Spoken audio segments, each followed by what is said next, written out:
La estrategia del día es traída para ti por bloomberglinea.com. Muy buenos días. En pleno día de la Constitución en México y con sus respectivos simbolismos, el presidente Andrés Manuel López Obrador decide celebrar el aniversario no en Querétaro, junto a los otros dos poderes de la Unión, sino en Palacio Nacional, donde se discutió y juró la Constitución de 1857.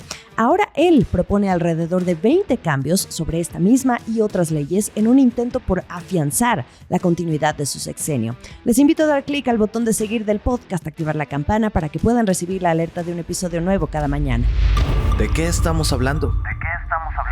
5 de febrero de 2024, aniversario de la promulgación de la Constitución Política de los Estados Unidos Mexicanos. En Querétaro, durante el evento de conmemoración que reúne, entre otros, a los representantes de los tres poderes de la Unión, hay dos grandes ausentes. No se mira por ningún lado a la representante del Poder Judicial, la ministra presidenta de la Suprema Corte de Justicia de la Nación, Norma Piña, pero tampoco al del Poder Ejecutivo, el presidente de la República, Andrés Manuel López Obrador. En su lugar, el evento fue encabezado por la secretaria de Gobernación, Luisa María Alcalde, y por el ministro Alberto Pérez Dayán, quien la semana pasada dio el voto decisivo para desempatar una votación que concedió un amparo a 6 empresas en contra de la reforma eléctrica de 2021 y al que ahora Morena, el partido que fundó el presidente López Obrador, pide un juicio político en su contra. El evento de la conmemoración de la Constitución se convirtió en un ring de posturas e indirectas sobre lo que el presidente López Obrador tenía planeado más tarde, este mismo día, solo que desde el recinto parlamentario en Palacio Nacional en Ciudad de México, donde un 5 de febrero, pero de 1857, se discutió y juró la Constitución. Pasadas las 5 de la tarde, en medio de un ambiente cargado de simbolismos y referencias históricas en los primeros 30 minutos de su discurso y acompañado de su esposa y los miembros de su gabinete, López Obrador desenfundó lo que será un paquete de 20 reformas, la mayoría a la Constitución y un par a otras leyes. Su intención ha sido muy clara desde que en los primeros días de enero advirtió de la presentación de este paquete. La atención desde entonces se concentró en el salario mínimo, las pensiones, el Poder Judicial y la desaparición de los órganos autónomos.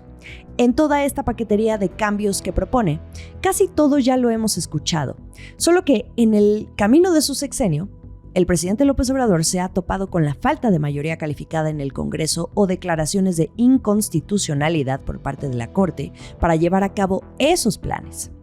La última carta que le ha quedado entonces es la de intentar modificar la Constitución. Esa es la intención del presidente. Su más reciente y último intento de materializar algunas de sus iniciativas más radicales antes de que se terminen los 8 meses de gobierno que le quedan y que le ayuden a garantizar la continuidad de su proyecto de gobierno. De no ser así, entonces la opción es ponérsela muy difícil a la oposición en caso de que logren arrebatarle la victoria en las urnas a su candidata, Claudia Sheinbaum.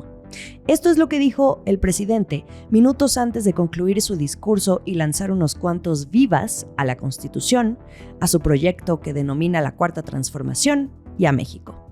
No olvidemos que si por nuestros errores, desidia o desviaciones, y valiéndose del dinero o la manipulación que llevan a cabo en los medios de manipulación, que no de información, los reaccionarios logran regresar al poder, que sea mucho lo que tengan que echar atrás y que la regresión les resulte muy difícil, ardua. Con esas palabras, sin embargo, no es el primer presidente ni será el último en intentar que su legado quede plasmado en la Constitución para que sea difícil revertirlo. La Constitución mexicana ha sufrido más de 700 cambios a lo largo de toda su existencia, algunos positivos, otros mucho más controvertidos. Y de aquí ya derivan otras decenas de inferencias. Las propuestas del presidente López Obrador por ahora ya fueron entregadas la noche del 5 de febrero a la Cámara de Diputados para ser analizadas entre la actual legislatura, pero también durante la siguiente legislatura, lo que deja ver que el presidente López Obrador a partir de ahora delinea la narrativa y la agenda a menos de 30 días de que inicien formalmente y oficialmente las campañas electorales a nivel federal. El presidente tiene un plan, pero no es su plan B. su plan C o su plan D. Es su plan E, su plan electoral, su propio arranque de campaña. No es solo renovar la presidencia ni terminar de conquistar gubernaturas que aún no se pintan de color guinda. Es lograr la mayoría calificada en el Congreso que aún no tiene en la actual legislatura. Por ello, los comicios legislativos van a ser fundamentales para la aprobación de este paquetazo de reformas. Si Morena y los partidos aliados logran ganar la mayoría en el Congreso en septiembre, el último mes de la presidencia de AMLO y el primero de la nueva legislatura, entonces se podría votar y consumar su deseo. El presidente va por el famoso carro completo y no desliza ni una sola posibilidad de negociar.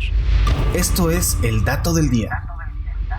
¿Cuál es este paquete de 20 reformas que propone el presidente López Obrador? Bien, entre las más generales encontramos la de reconocer a los pueblos y comunidades indígenas y a los pueblos afromexicanos como sujetos de derecho público.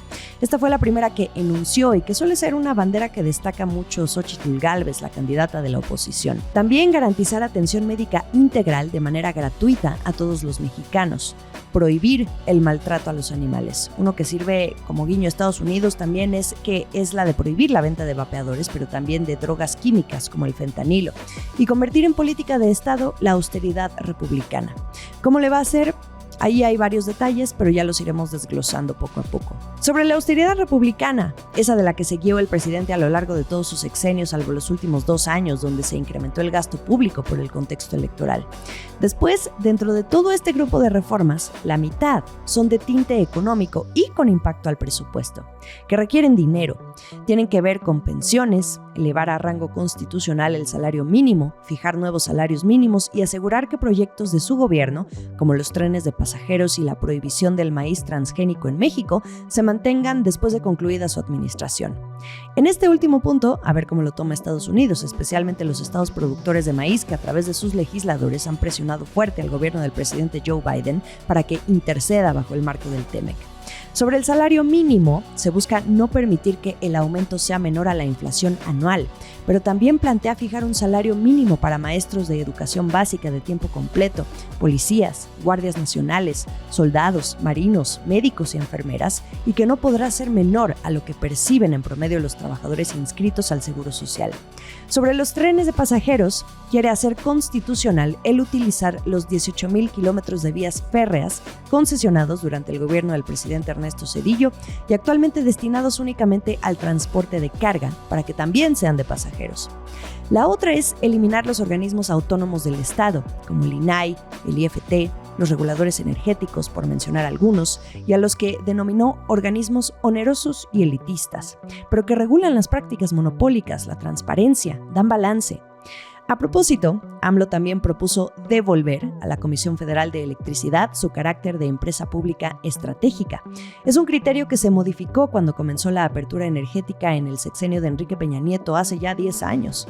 Sería la segunda vez que lo intenta AMLO. Sobre los programas sociales, hay 4 reformas que tienen que ver con estos. AMLO quiere elevarlos a rango constitucional para asegurar los apoyos económicos a los beneficiarios de programas como pensiones del bienestar, a personas con discapacidad, jóvenes construyendo el futuro, sembrando vida y producción del bienestar. Más allá del terreno económico, hay otras que tienen que ver con respetar las zonas con escasez de agua y solo autorizar en ellas concesiones para uso doméstico. También la reducción de los gastos destinados a campañas y a partidos políticos, la reducción del Congreso de la Unión, que se integrará ahora por 300 diputados y no por 500, bueno, al menos esa es la propuesta, mientras que el Senado se conformaría solo con 64 integrantes. Otra de las más controvertidas, la propuesta de que jueces, magistrados y ministros del Poder Judicial sean electos de manera directa por los mexicanos y que la Guardia Nacional forme parte de la Secretaría de la Defensa Nacional. En otras noticias. Profundicemos un poco más con el asunto del agua, ahora que últimamente inunda, pero las portadas de los diarios nacionales sobre la escasez en algunas zonas, especialmente de Ciudad de México. El presidente López Obrador, al proponer modificar la Constitución para evitar otorgar concesiones de agua a particulares en zona de baja disponibilidad, realmente tiene que ver con una medida provocada por una controversia constitucional vinculada a la industria minera. El Congreso aprobó en mayo de 2023 cambios a la Ley de Aguas que obligan a los concesionarios de la industria minera a medir el volumen de agua que extraigan de cuencas y acuíferos, así como las aguas provenientes del laboreo. De acuerdo con la firma legal Martens, las modificaciones prohíben el otorgamiento de concesiones mineras en zonas sin disponibilidad de agua e impone la obligación de obtener un título de concesión de aguas nacionales para la industria, priorizando el consumo humano y doméstico. Actualmente, la reforma está siendo impugnada por una minoría parlamentaria ante la Suprema Corte de Justicia. Bueno, al menos así lo señala la propuesta de AMLO. Y según esta misma, en caso de que sea declarada inválida, la población entonces quedaría desprotegida. Ese es el argumento que dan. En su fundamentación, la propuesta hace referencia a territorios con estrés hídrico. Hasta 2021, las regiones con estrés alto de agua consideraban territorios de la península de Baja California, Sonora y algunos territorios de Chihuahua, Coahuila, Durango y San Luis Potosí. La región hidrológica vinculada a la Ciudad de México es la única zona del país en contar con un grado de estrés muy alto. Recordemos también que el tema de la disponibilidad de agua ha puesto en conflicto al gobierno de AMLO con los empresarios. La escasez fue uno de los argumentos, por ejemplo, para cancelar la planta cervecera de Constellation Brands en Mexicali, y entonces tuvo que cambiar sus planes de inversión a Veracruz, que tiene mayor disponibilidad de agua porque forma parte de la región sureste. También está la planta de Tesla en Nuevo León, en el norte, que llegó a polemizar ante la falta de agua que hubo en Monterrey entre los años 2021 y 2022. Y también aquí entra Grupo México, del empresario Germán Larrea, quien últimamente ha estado involucrado en otros asuntos de interés nacional como la venta de Banamex y actualmente las concesiones ferroviarias para los planes con el tren de pasajeros.